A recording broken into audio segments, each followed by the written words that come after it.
Okay, so today I'm going to be doing a very quick comparison between two phones around the £200 to £250 mark. I've got the Honor X8 and the Oppo Reno 7 or F21 Pro, depending on your region. So normal selling price of the Honor X7 is about £200 to £220 and £249 for the Oppo Reno 7. Now, they do frequently dip below those prices on Amazon and in Argos here in the UK. I picked up the Honor X8 for £199 and I managed to get the Oppo Reno 7 for a bargain price of £187, reduced from £249. So really great budget devices at some really good prices, but I'm just going to compare the two, focusing more on the camera experience with both phones and see which one might be better for you. So if you're interested, stick around, and if you enjoy videos like this, consider subscribing and ding your notification bell. Okay, so I'm just going to quickly start off with the specs of the Honor X8. You get a 6.7-inch Full HD display with a 90Hz refresh rate, so you don't get the deep blacks and clean whites of an AMOLED screen. At the top, in the punch hole design, you get a 16 megapixel selfie camera at f2.5, which can shoot 1080p video at 30 FPS. On the rear, it's just a plastic design in a glossy finish, so it is a bit of a fingerprint magnet. And then up in the top left corner, you get a 64 megapixel f1.8 primary camera, a 5 megapixel f2.2 ultra wide, and then two 2 megapixel macro and depth cameras, both at f2.4. For the battery, you get a 4000 mAh battery packed inside, which supports 22.5 watt fast charging. You get your usual speaker grill on the bottom, USB-C charging port, and 3.5mm headphone jack. On the right, you get your power button with integrated fingerprint scanner, and above that, you get your volume rockers. And on the left is your SIM tray, which of course houses your SIM card and micro SD card. Running the Honor X8 is Magic UI version 4.2 with Android 11 on top.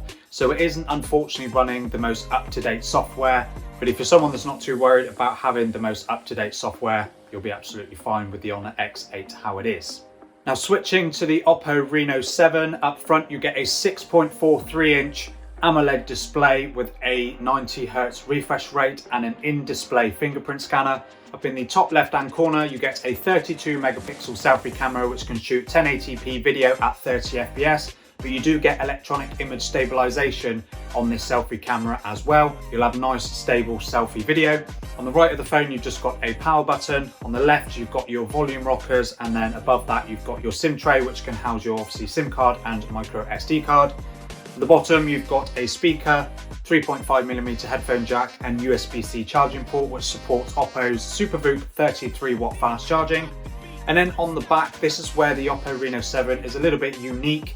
You've got a kind of fake leather finish to it, and then you've got your triple camera system up in the top left-hand corner, which consists of a 64 megapixel primary camera, a 2 megapixel depth sensor, and a 2 megapixel microscope camera at f3.3. So we'll go into a little bit more detail on the microscope camera when I talk about the cameras on both phones.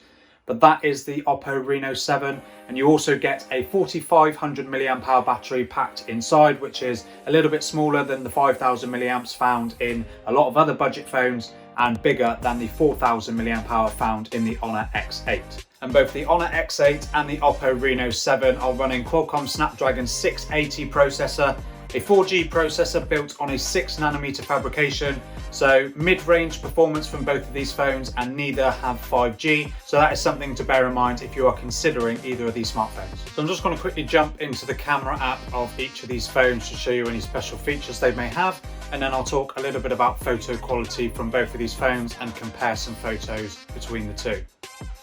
Okay, so if I start with the Honor X7, opening up the camera app, and you're just greeted with apparently an overcast photo of my wall. So let's just talk about the AI mode, which is up the top there. You can just toggle it on and off depending on whether you want to have it improve the quality of your photos or not. And then you've got the standard portrait mode, night mode, and you've got an aperture mode, which allows you to of course adjust the aperture of your photos. Switch across to video mode, and then more as well. But before I dive into more, if I just quickly go across a couple of these photos. So We're going to portrait. You've got the option to play around with the beauty mode. I always have it on 0 because I don't want myself looking like a porcelain doll. And you've also got that ability in the video option as well. So you've also got the toggle here to switch between the ultra wide and the 2x digital crop in the photo and video. So that's a nice little feature as well. So if we flip into more, you've got a few extras. You've got Pro mode, panorama, HDR, which unfortunately isn't baked into just the standard photo section down there. You have to dig around for it.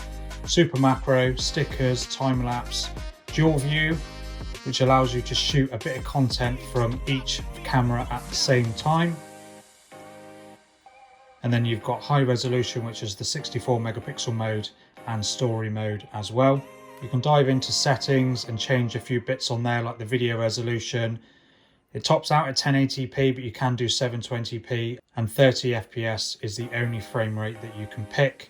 You can also change the aspect ratio as well, but I keep it on 4:3 just as the standard one there. And then there's a few extras like add a watermark, floating shutter button, assisted grid, and all that sort of stuff as well.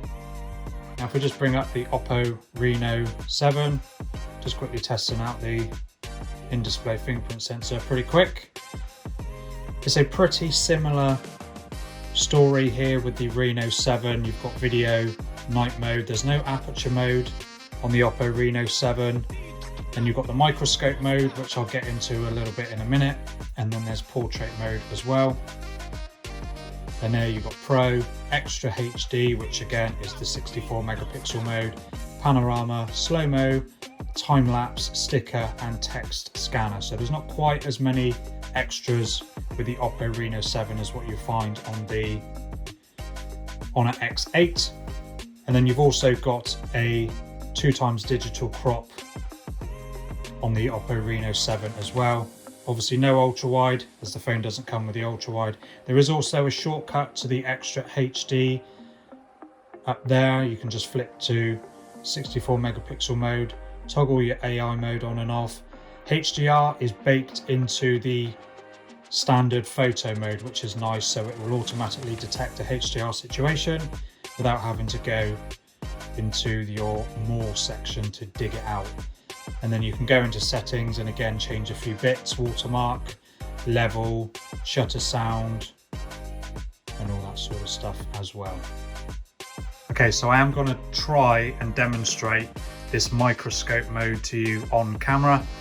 So I've got my Apple Watch with its, what do you call it, Milanese strap or something or other. Microscope mode here, and I'm just going to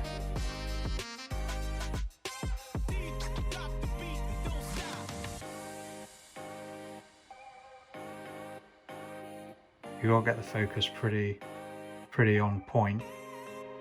I mean, look at that. It's pretty insane. And then you've got a toggle here to change it to 30 times, which is just going to be a digital crop of an already pretty low quality photo. But that is pretty impressive. Sorry, I'm just trying to do it behind the camera.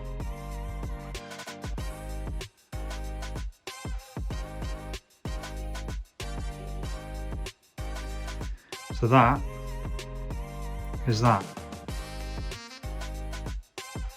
which is pretty incredible for a 200 quid phone. So one thing became apparent very quickly when I was taking some sample photos from both of these phones. It was like both sides of a coin.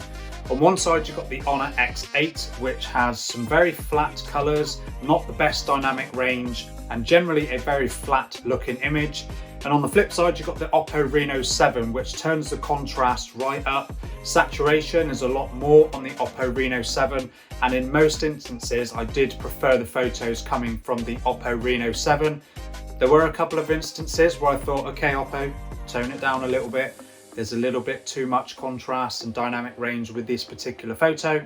But for most of them, I did actually prefer them. They got that more impact when you look at them rather than the Honors where you look at it and go, bit muted, bit meh. And selfie results from both phones are very similar, and I think you can thank the improvement on the selfie camera on the Honor X8 over the Honor X7. Whereas if I was doing a comparison on the selfie cameras between the Oppo Reno 7 and the Honor X7, I think the Reno would blow it out of the water. But thanks to the improvements, like I said, on the Honor X8 selfie camera, they are pretty comparable. But if you flip it round to the main cameras, portrait mode on the Oppo Reno 7 I think is a lot better than what it is on the Honor X8. You've got that normal skin smoothing, and HDR doesn't seem to do as good a job on the photos as what the Reno does. So that's my quick comparison between the Oppo Reno 7 and the Honor X8. Now personally for me, I think consistently the Oppo Reno 7 produces better photos, and I'd always pick the more saturated and contrasty photos over the very flat and dull looking photos of the Honor X8. Let me know in the comments what you think. What would you pick between the two? Don't forget to subscribe if you enjoy content like this, and hopefully I will see you in the next one.